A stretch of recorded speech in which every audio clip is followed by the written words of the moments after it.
তো এপিসোডের শুরুতে আমরা চিটনি আন্দরকে দেখতে পারি। এর নামটা উচ্চারণ করতে একটু সমস্যা হয়, সো আমি চিটনিই বলবো। তো আমরা দেখতে পারি চিটনি নিজের পোর্টাল ব্যবহার করে সবার উপরে নজর রাখতেছিল আর সব রিপোর্ট লিখে রাখতেছিল।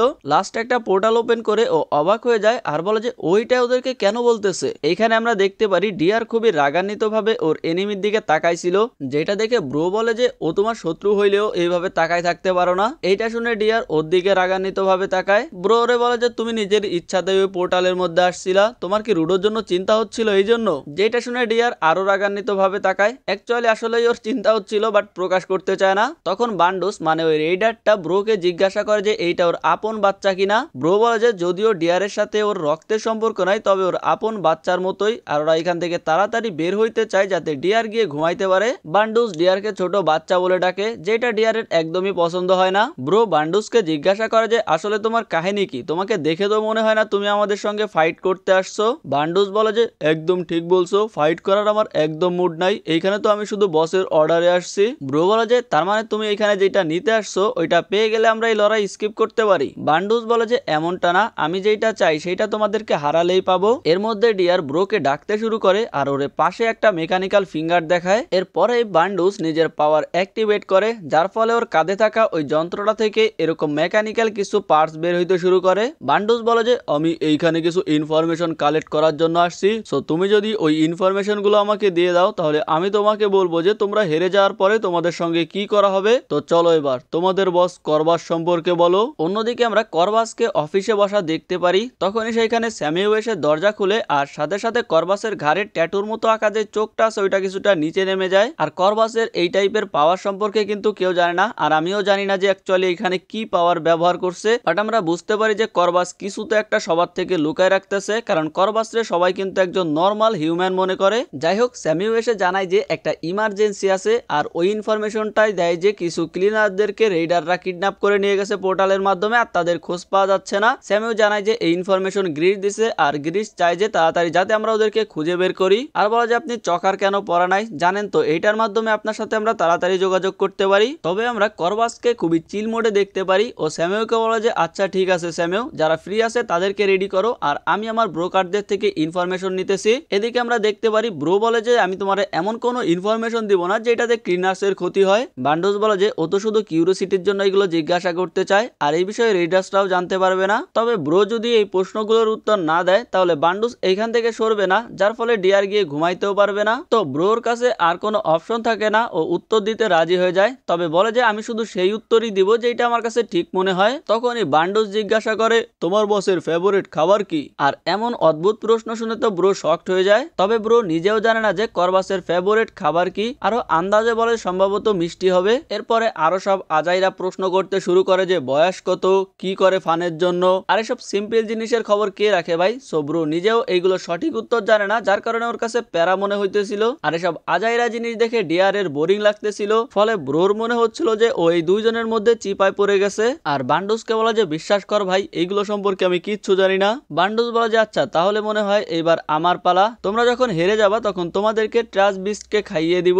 জানি না এই ইনফরমেশন তোমরা জানো কিনা, আমরা রেইডার্সরা কিছু ট্রাশ বিস্ট পালি। যেটা শুনে তো ব্রো পুরো শকড হয়ে যায়, কারণ বান্ডুস ওকে এমন ইনফরমেশন দিছে যেটা ওন ইনফরমেশনের তুলনায় অনেক বড়। তখন বান্ডুস বলে যে এরকমটা না বন্ধু, তোমার ইনফরমেশনও অনেক জরুরি। করবাস আসলে খুবই রহস্যজনক একজন মানুষ যে নিজেকে হাইড করে রাখে, তবে তোমার কথাই বুঝতে পারলাম ওর মিষ্টি পছন্দ। ও নিজের ট্রু সেলফকে সবার থেকে হাইড করলেও এতটুকু তো বুঝতেই পারলাম যে ও আমাদের মতোই নর্মাল একজন মানুষ। অন্যদিকে আমরা দেখতে পারি যে বার জানকার সাথে ফাইট করার জন্য অনেক এক্সাইটেড ছিল। আরো জানকারে বলে যে চলো আর লুকাই রাখো না, নিজের আসল পাওয়ার দেখাও। আমি আমার জীবনে অনেক স্ট্রং মানুষের সাথে ফাইট করছি, এই জন্য নর্মাল মানুষের সাথে ফাইট করে আমি সেই মজা পাই না, যার কারণে নিজের পাওয়ার লুকায় রাখতে হয়। বাট তোমার সাথে এইরকমটা না, যখন আমি পুরো শক্তি দিয়ে লড়াই করি আর হেরে যাই তখনই মনে হয় যে আমি বেঁচে আছি। মানে ও সিম্পলি বলে যে জানকার সাথে ফাইট করে ও মজা পাইছে, আর জানকা ওর যে নর্মাল ফর্ম আছে সেইটারে যেহেতু হারাই দিছে তার মানে ও এখন ফুল পাওয়ার দিয়ে লড়াই করবে। আর জানকারেও বলে যে ফুল পাওয়ার দিয়ে লড়াই করতে,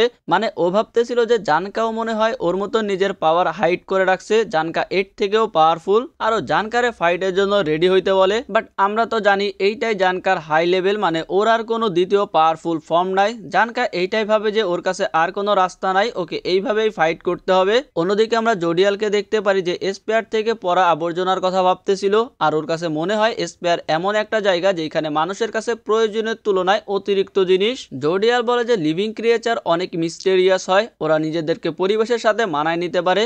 স্পেয়ার থেকে যেই আবর্জনা ফেলা হয় তার মধ্যে মাঝে মাঝে এমন ক্রিয়েচার থাকে যেটা গ্রাউন্ডে কখনো দেখাই যায় নাই। মানুষও এইরকম, পরিবেশ তাদেরকে আলাদা করে।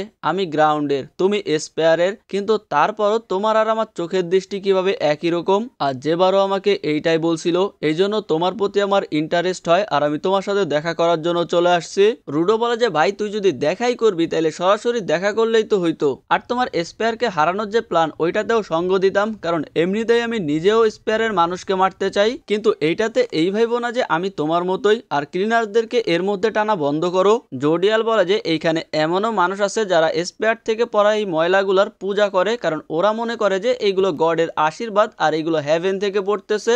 যদিও এই ময়লা নিচে চাপা পড়ে অনেকেই মারা যায়, তারপরও তাদের বিশ্বাস কম হয় না, আর ওরা বাকিদেরকেও এইটাই বিশ্বাস করতে বলে। যদিও বাইরের লোকের কাছে এটা অদ্ভুত, কিন্তু ওদের কাছে এটা নর্মাল, আর সময়ের সাথে সাথে এইটা কমন হয়ে যায়, ফলে এইটার বিরুদ্ধে লড়াই করা কঠিন। বেসিক্যালি এখানে যেটা বুঝাইতে যাচ্ছে আমি তোমাদেরকে সিম্পল ভাবে বুঝাই দেই।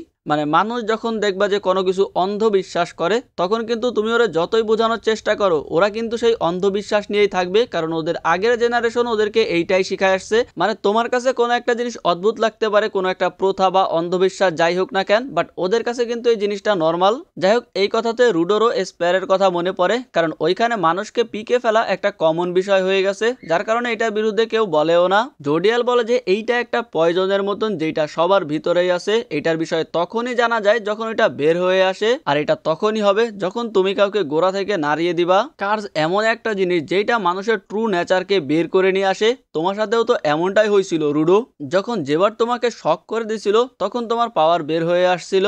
আর দেখো যে এখন জেবারের সাথে ফাইট করতেছে ওর ভিতর থেকেও কিছু বের হয়ে আসবে, আর না হয়তো মারা যাবে। ওইদিকে আমরা দেখতে পারি জেবার জানকার উপরে অ্যাটাক করে দেয়, আর জানকাও বুঝতে পারে যে জেবার অনেক ট্যালেন্টেড, সো জানকাও ফাইট করার জন্য রেডি হয়ে যায়, আরো হার মেনে নিতে রাজি না, কারণ ওর কাছে ট্যালেন্টেড লোক পছন্দ না। আর এদের দুজনের মধ্যে ধোঁয়ায় ফাইট শুরু হয়ে যায়, যেটা না দেখলে বুঝবা না, এক্সপ্লেন করে বোঝান যাবে না। যাই হোক, জানকা জেবারের সব অ্যাটাক ঠেকাই দিতেছিল, আর এই ফাইটে জেবারের অনেক মজা লাগতেছিল।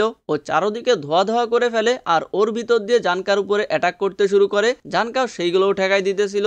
তখন জেবার নিজেকে একটা টর্নেডোর মতন বানায় ফেলে, মানে এত জোরে ঘুরতেছিল, আর জানকার উপরে কন্টিনিউয়াসলি অ্যাটাক করতে শুরু করে, আর জানকা ওইগুলো ঠেকাইতেছিল। এরপরে জেবার ওইখান থেকে একটু উপরে উঠে যায় আর জানকাকে একটা লাথি মেরে দেয়, ফলে জানকার হাত থেকে লাঠিটা ছুটে যায় আর জানকা কিছুটা দূরে গিয়ে পড়ে। এরপর জেবার জানকাকে একেবারে শেষ করে দেওয়ার জন্য ওর মুখে সেই নখ দিয়ে মারতে যায়, তবে আমরা দেখতে পারি জানকা দাঁত দিয়ে সেটা কামড়ায় ধরছে। জানকা একটা ফ্ল্যাশব্যাক দেখে আর বলে যে আমি এত সহজে হার মানবো না, আমার নিজেকে প্রমাণ করতে হবে। এরপরও পাশ থেকে লাঠিটা নিয়ে জেবারের উপরে অ্যাটাক করে দেয়, ফলে জেবারের হাড্ডি ভেঙে যায়। এরপরও জেবার হাসতেছিল কারণ ওর ফাইটে অনেক মজা লাগতেছিল। জানকা নিজের লাঠি ব্যবহার করে জেবারের মুখে একটা লাথি মেরে দেয়, আর জেবার পড়ে যাওয়ার সময় জানকাকে ওর ক্লব দিয়ে মেরে দেয়। আর আমরা দেখতে পারি জানকার অবস্থা খুবই খারাপ হয়ে যায় আর ও নড়তেও পারতেছিল না। আর জেবার গিয়ে ফাইনালি জানকার বুকের মধ্যে ওর নখ ঢুকায় দেয়, আর সাথে সাথে জানকার লাঠিতে থাকা পাওয়ারও চলে যায়, মানে এখানে বোঝানো হয় যে জানকা মারা গেছে। আর এই এপিসোড এইখানেই শেষ হয়ে যায়। আমি জানি আজকের এপিসোডে অনেক কথা একটু পেঁচানো মেচানো মনে হয়েছে তোমাদের, বিশেষ করে বস আর রুডোর কথাগুলো, বাট ওইগুলো এত ইম্পর্টেন্ট না, জাস্ট ভাষণের মতন আর কি। সো ওইগুলো তুমি না বুঝলেও প্যারা নাই ভাই, কাহিনী বুঝলে হইলো, এই জন্য আর আমি আলাদা করে বুঝায় ভিডিও বড় করি নাই। বাট আশা করি তোমাদের কাছে ভালো লাগছে, ভালো লাগলে লাইক করে দিও, আর চ্যানেলে প্রথমবার এসে থাকলে সাবস্ক্রাইব করে নিও। আজকের মতন এ পর্যন্তই, ভালো থাকো, বাই বাই।